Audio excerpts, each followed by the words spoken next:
Okay, welcome to the Spotlight edition of Power of the Pen. I am LaWanna Bradford, and I'm so excited that I have the amazing Debra L. Morrison back here again. You all are familiar with her, and today we are here to talk about the second edition of her book, My Husband Died, Now What? Debra Morrison is a certified financial planner, also a certified grief coach. She is a best-selling author, TEDx speaker, and she is empowering women to realize that we can take ownership in our financial state today so that we can have the stability and security that we want tomorrow.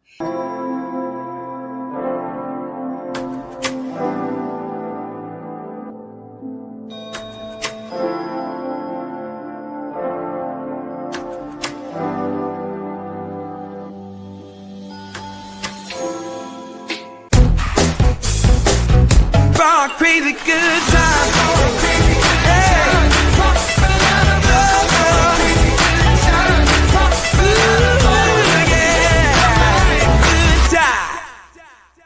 And we're going to just get right into this book and find out what's been going on with Debra Morrison. Debra, how's it going? Thanks, LaWanna. It's a pleasure to be with you, as always. Well, Debra, I know when we spoke years ago about this book, we were just we were kind of in the mix of COVID at that time. Mm-hmm. And since then, the world has changed radically, right. Especially with women in the workplace. Obviously, we know the unfortunate side of COVID resulted in many deaths, many people finding themselves widowed much earlier than they anticipated. And you have this book, My Husband Died, Now What? Yes. And what prompted you to, number one, write the first edition, and why was it so important for you to have this second edition and really put this message out that there is hope after loss? Well, thank you, LaWanna. As a certified financial planner, I had inherited widows, and I had a couple clients die, and it was a number of people continued to ask me the same questions again and again, and they were great questions. What do widows do upon the death of their beloved? And so I wrote the first book called New Widow Financial Lifeline.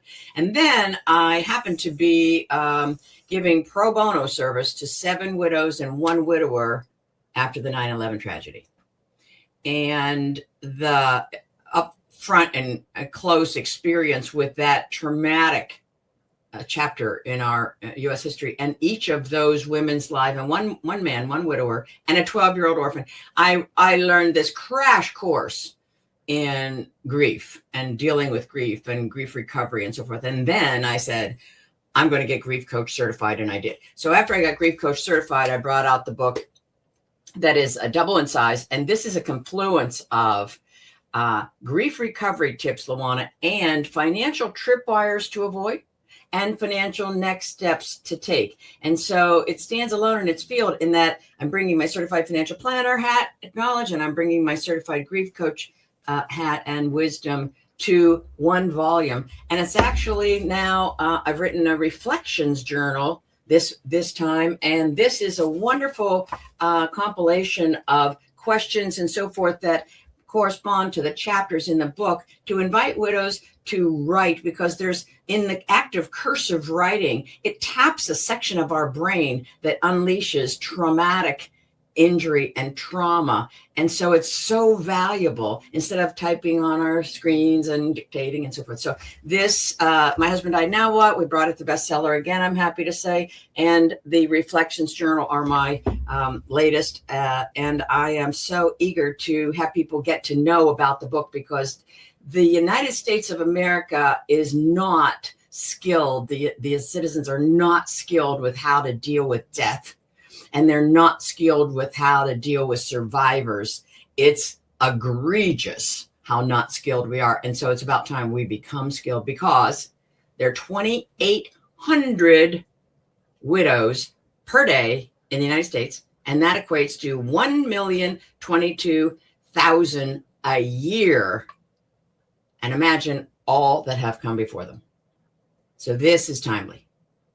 Yes. 2,800. That's a lot. And, you know, mom is now a widow.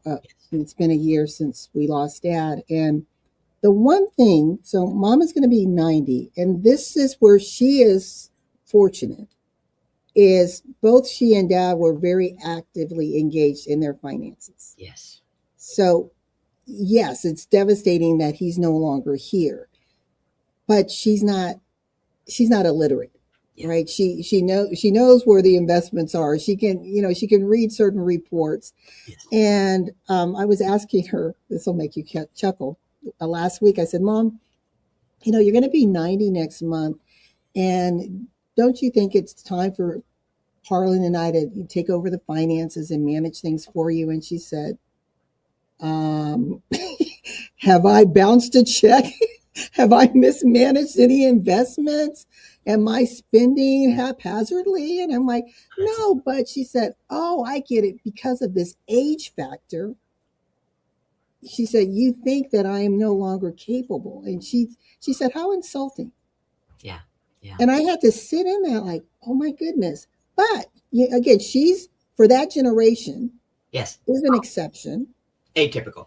Right. And I have another friend whose father died about the same time we both lost our father. And it's just the opposite. Instead of the mom, really understanding what's what with the finances, she's burying her head in the sand. She doesn't want to deal with it. I'll get to it eventually. Absolutely. Absolutely. Yeah. So what would you say to people who, whether you're blessed to be, in your 90s, or you may be widowed in your 20s, 30s, and you're at that point of uncertainty. I don't even know what to pick up first. Right. What should they do?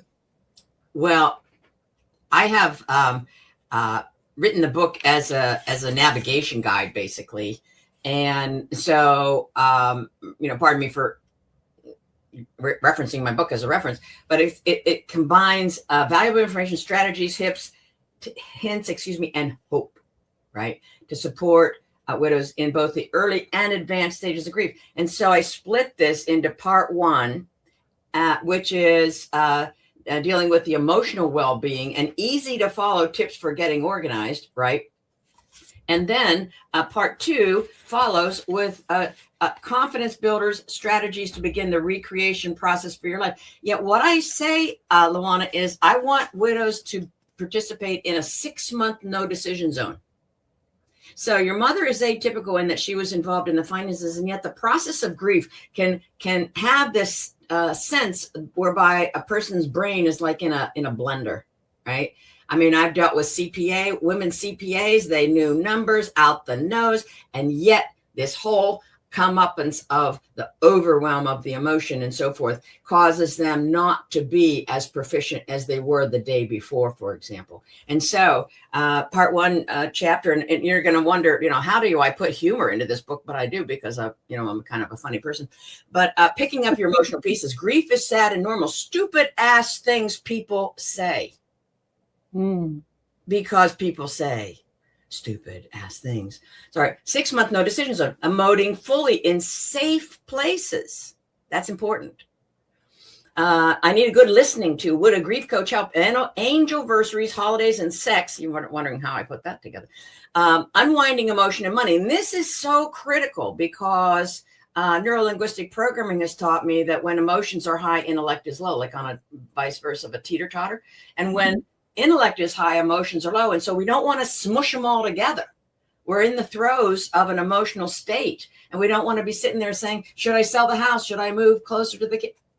6 months. Nothing even the funeral home does not need to be paid for 6 months. So don't let anybody rush you into it. And you remind yourself, if someone is rushing you into it, it's probably for their own benefit, like an insurance salesperson or something like that. Important notifications to make. Why a fee-only certified financial planner is essential. Organizing your finances. Surprises. Oh, my heart. That is nettlesome. Potential income sources. That's one that people drive to right away. and then missing or inadequate assets. And I have interwoven here, both in the ebook and in this version, websites where you can go. This is the Cliff Notes. You don't have to be Googling it on your own. Then part 2, navigating the no decision zone, financial disasters to avoid. Isn't that always helpful to have a coach that's gone ahead and gives you the wisdom to not fall prey to the same kinds of things? Why pay the widow tax? Woo! Where will I live? Nurturing my core essence, guilt, anger, and forgiving. I release my partner, dusting off my courage. You bet I'm connected. It's fun to give and receive. Caregiving, check. Oh, me? I plan to last, recreating my life. Yes, I will create my bucket list, back in the driver's seat. Health benefits of socializing, permission to laugh. I'm still pretty cute. Less TV and more brain matter, reading news and listening to music. Widowed, yet not alone. Widow myth busters. That's the price of the book, worth it. And ongoing monitoring. And so this is chock full of tips and tools for people to go ahead and dive into. And I have written it with that in mind, because I have personally dealt with thousands and thousands of widows, and a lot of the things are similar in nature. So it's when you have someone that's drawn it out in this fashion, you can pull into the book, go into the book, come out of the book, and so forth.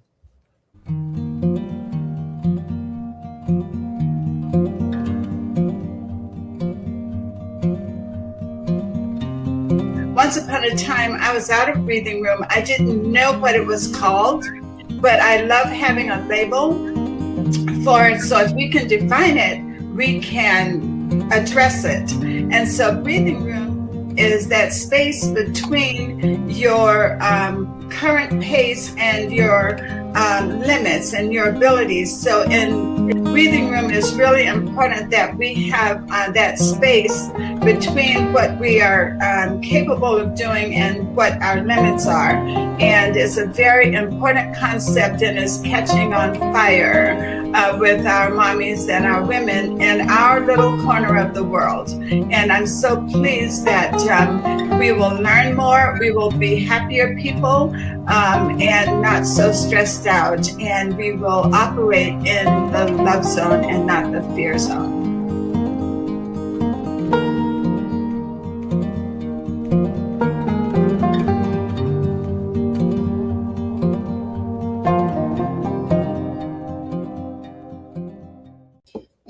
And you just unpackaged a lot, and I like what you're saying, because death is something you cannot rehearse, and the way you're going to experience it, navigate your grief is going to be different for everyone. But what you've put together, as you said, the understanding, the empathy, the knowledge of how, as a grief counselor, to help people navigate that, but then your financial expertise. So how do we steward what you have? How do we protect what we have? How do we insulate it at a time when you're able to process this? And I so love the 6-month no decision zone, because I was thinking with my mom, so many people were asking her, this is just weeks after Dad, so what are you going to do next? And I thought, well, she's just one day at a time, but they wanted to know, are you going to move to Atlanta? Are you going to sell the house? Are you? And I could tell it was frustrating to her. And I think people take that posture because they don't know what else to say, right? Exactly.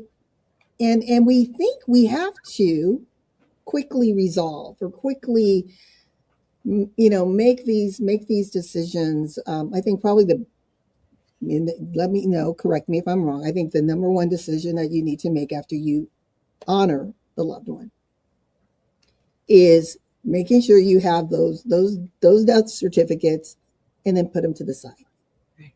And then start, chunking things down as you need it, and then surrounding yourself with community, Right.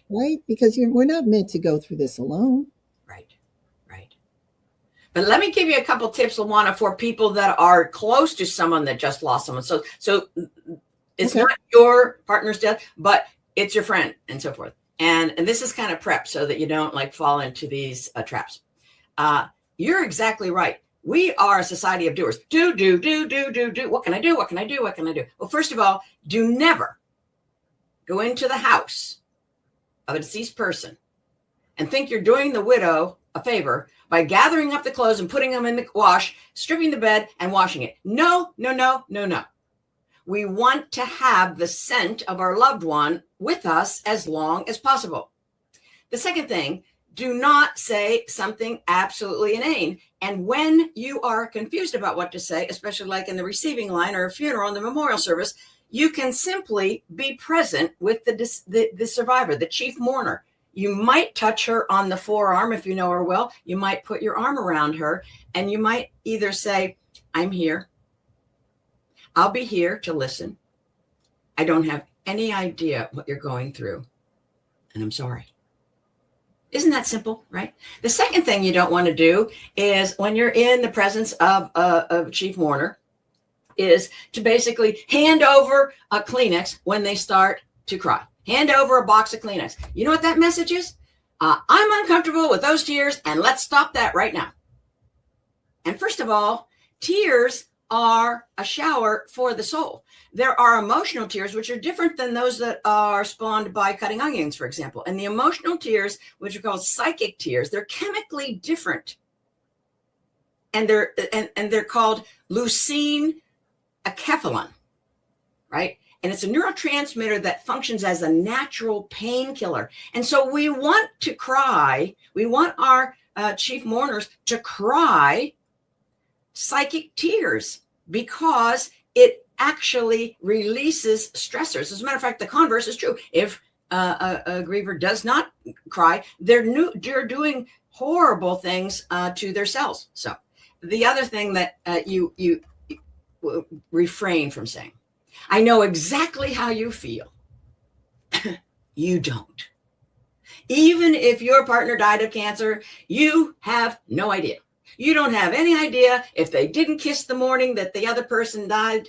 You don't have any idea if they had a huge fight. You don't have any idea if they died of lung cancer, but they never smoked a cigarette in their life, whereas your husband had lung cancer, but he smoked 2 packs a day. You get where I'm coming from.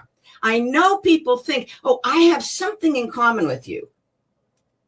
But like deaths do not make good bedfellows. Don't force it, right? You got to be strong. Keep yourself busy. Nonsense. Just zip that. The best thing to do when you don't know what to say, don't say anything. Be present. And then when you actually reach out to widowed people, invite them more than once. This happens in churches all the time. Everybody invites the widow one dinner. You think I'm kidding. I'm not. No, yes. One dinner. And that's it. They kind of like, okay, I've done that. And then, I don't know, something happens, subconscious or conscious, and either the wife of the generally heterosexual couple thinks the husband might be thinking about this woman now that she's available, or something. They're sufficiently uncomfortable, and they don't do it again. And that is like completely silly. Oh, well, it's hurtful. It's definitely hurtful. And then time will heal everything. Time does not heal everything, else time would heal a broken bone. You'd never have to go and get it set.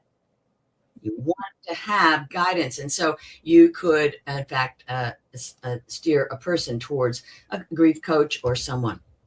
And so in love with Dr. Kubler-Ross's question, as she would always ask, and I call it her landmark question, as she entered the room of a dying kid or adult, she said, would you like to talk about it? I said this to one of my dearest friends dying of cancer. It's a long process. And near the end, I went in and I said, do you want to talk about it? And she said, yeah, the weather has been unseasonably warm. Take your cue, sweetheart. Take your cue. It's their presence. It's their reality that you're dealing with. And it's the chief mourner's reality that you're dealing with. And when we go to the funeral, the memorial service, and say something completely inane, then the chief mourner has to switch roles from being the person that's supposed to be honored at that moment and quieted to saying, no, it's, and trying to comfort everyone else. You see how when we think about this logically, it just seems like, oh, why would anybody do that? Yet we fall prey to it because we get nervous and pent up inside because we haven't been dealing with it. And so people have said to me, well, who is this book for? Well, it's for widows, yeah. And it's for married people. Right when I brought it out, my married couples tapped me and said, I want to read it because I want to be prepared. And it's for married or anyone in a primary relationship. And then it's for anyone who's felt uncomfortable at the last funeral memorial service you went to. Because if you feel uncomfortable, let's get you feeling comfortable.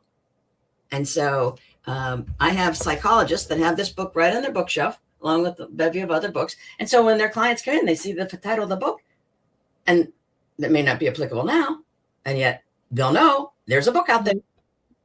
And so that's, I don't mean to be unabashedly promoting my book, and yet I wouldn't do it if I didn't have widows come back to me in the dozens and say, oh my gosh, you nailed it on page 47. Exactly. I was going to go someplace. I decided, I got in the car. I actually got dressed. I got in the car, decided to go, and I got within a block of the place, and I couldn't go in. On page 9.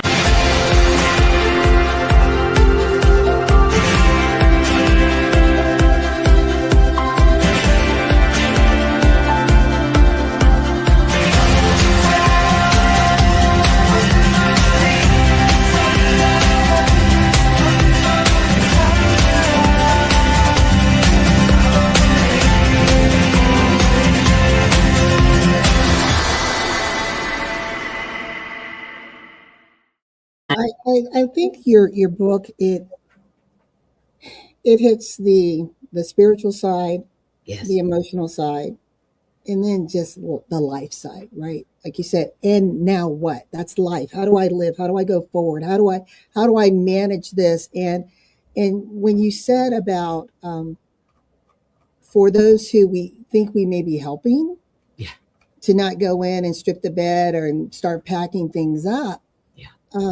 That was a conversation I had with my brother, as he said, well, this was maybe a month later. He said, we need to go home and, clean out Dad's closet. I said, mm-mm. And he's like, why? I said, Mom will let us know. Yeah. Whenever she chooses to let us know. Absolutely. And he had a hard time processing that. And he's like, but why keep it there? I said, because it's Dad, And then when he came back home, I was here far more. But when he came back home, I think the sense of Dad being gone hit him in a way where he said, I walked in the house and I felt Dad everywhere. And I said, of course. And that's okay. It's okay. Why do you not want to feel him, right? But it made me realize we're both, even though we're our children of our parents, yeah, we grieve, we process so differently. Yes, we do. And death is not something that, I don't know about your family, but we didn't just sit and have conversations. I mean, we talk about everything else about life, and Absolutely. Death is a cycle of life. Yeah.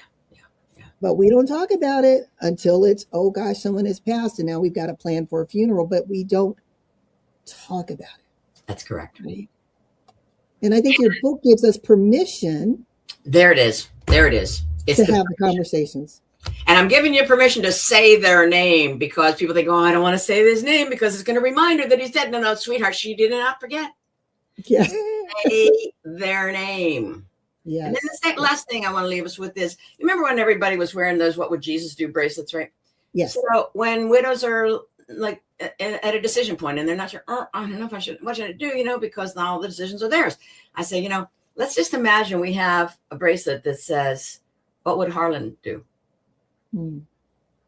And talk with your beloveds and say, I'm in the middle of something. Help me with this. And you will be surprised. Many of you aren't surprised at all when messages come through that give you that guidance, because there's an energy field that between here and there that's gossamer thin. And whether it's God, a higher power, or your beloved, there is wisdom on the other side of that gossamer thread. And so when you're wondering what to do next, what to do on the first anniversary, the first birthday, the first holiday, say, what would they have me do? Sit around and mope? And the last thing I'm going to say is, death And dealing with a survivor of death is a no judgment zone. They say something, they lose their train of thought. Enough. Envelop them in love and in empathy. And that means that when they change their mind, a lot even, or they completely go against something that you knew wouldn't be that, which they would have said 3 weeks earlier, get over yourself. Open yourself to receiving them and saying, it's okay. It's okay.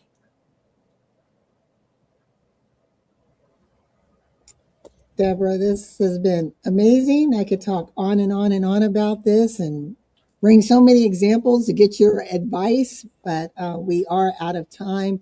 I just encourage everyone, if you have gone through it, if you are a widow, as you said, you can just know someone. It may not be your lived experience, but you know someone, that this is just a great resource to have and to help understand and to have the conversations. My husband died now what, by Debra Morrison. It is a bestseller available on Amazon. And Debra, before we sign off, any lasting words that you want to say to that widow or family, friends around the widow? Yes. The next time you hear of someone that you have loved or someone that you love has loved, maybe send the book instead of flowers. Because one of my high school buds lost 3 husbands. And in the second death of the second husband that died, she called me and the book was still in galleys. Said, Debra, send me the book. I said, it's in galleys. Just send me the book. And I sent it to her. She said, I cleaned the house 3 times. And she read it all through the night. You do not know when a widow is going to sleep and not sleep and when this will be valuable. So send this instead of flowers. I love that. Thank you so much, Debra, for joining us for another edition of Power of the Pen. You were the spotlight. My husband died. Now what? Again, available on Amazon.com. And reach out to Debra for more information on the things that she's doing. We can do it, women. Again, if you're looking at managing finances, how do I level up my game? How do I increase my literacy? That's right. Debra Morrison is the one you want to speak with. Well, Debra, again, thank you so very much for joining us. It's a pleasure indeed, LaWanna. Thank you. Be safe, be well, and everyone remember that in life and in business, when your vision intersects with opportunity, success is inevitable. Be safe, be well. Until next time. Bye for now. F. Scott Fitzgerald stated, "Don't write because you want to say something. Write because you have something to say." There are thousands of people waiting to read your book and hear your message.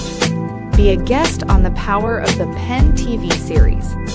To complete your application and schedule your interview, call 404-618-2824 today. The world is waiting for you.